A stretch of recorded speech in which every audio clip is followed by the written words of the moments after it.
Welcome to what I hope will be the first in a series of short videos about the churches of East Sussex. Although not a religious person, I have always enjoyed exploring the old churches in our countryside, and having now retired, it seemed like a good time to start documenting some of my visits. I hope that you enjoy the video and please consider subscribing in order to see future offerings. Thank you. The earliest part of the modern church, which was originally a private manorial church for a fortified farmhouse by the river, has been dated to the end of the 12th century. Originally, the church was dedicated to St Mary, but became St Margaret of Antioch in 1505 as a result of the will of Robert de la Warre, the then Lord of the Manor, who accompanied Prince Edward on the last crusade to the Holy Land.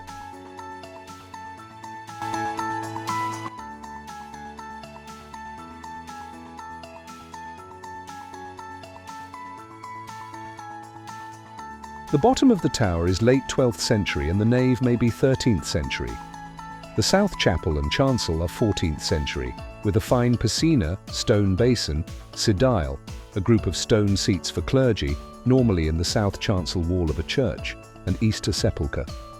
The north aisle and upper part of the tower are 19th century.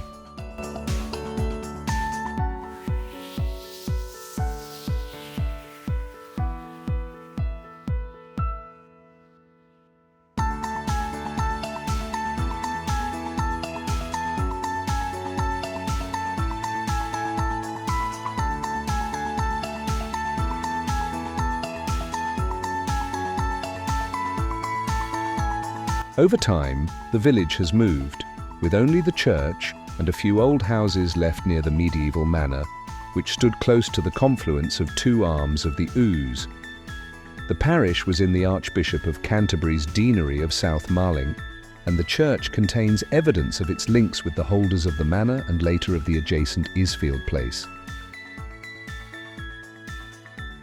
The lower part of the tower is late 12th century, with a single lancet over a later west doorway, a pointed tower arch, chamfered but without a barchi, and small round-headed double bell openings.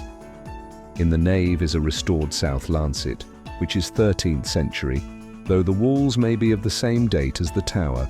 No record of the former north wall is known.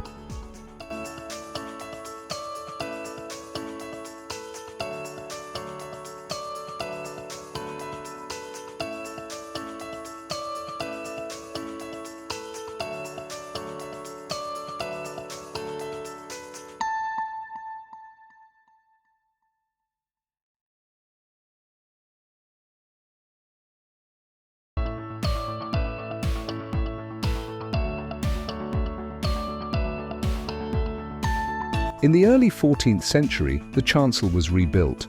Slightly wider than the nave, it is built of ashlar and has been accurately restored. The quality of the masonry is high, notably the Easter sepulchre, sedile, and piscina. A little later, diagonal buttresses and a moulded doorway were added to the tower. Sir John Shirley purchased Isfield Place in 1508, and thus the chapel, in which he established a new chantry, where he was buried in 1527. The surviving fittings are a rarity. Its original function lasted barely 20 years, but there are in addition family monuments there dating from the later 16th and 17th centuries. One tie beam of the nave roof is dated 1598, and the others could be of that date. The date 1660 on the wall of the south chapel may record further repairs.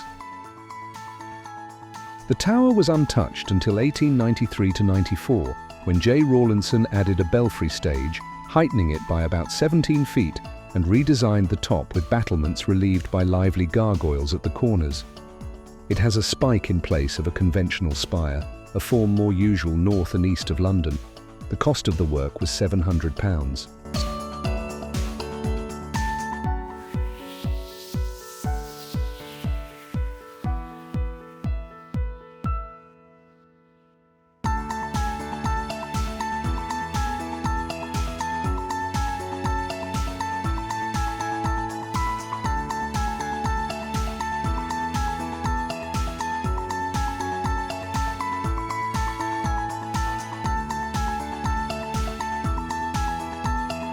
Of interest are the benches and stalls found in the south chapel. The linen-fold panelling and stalls with poppy heads on the ends date from the adaptation of the chapel as a chantry in circa 1527. They are obviously not part of the original planning since they partially block the entrance.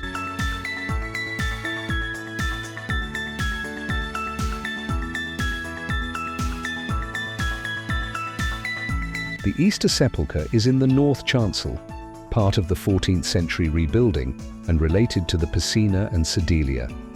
Like the piscina, it has a traceried gable, but this has been pierced at a later date. It also has grotesque stops. The font dates from 1876 with a quatrefoil-shaped bowl.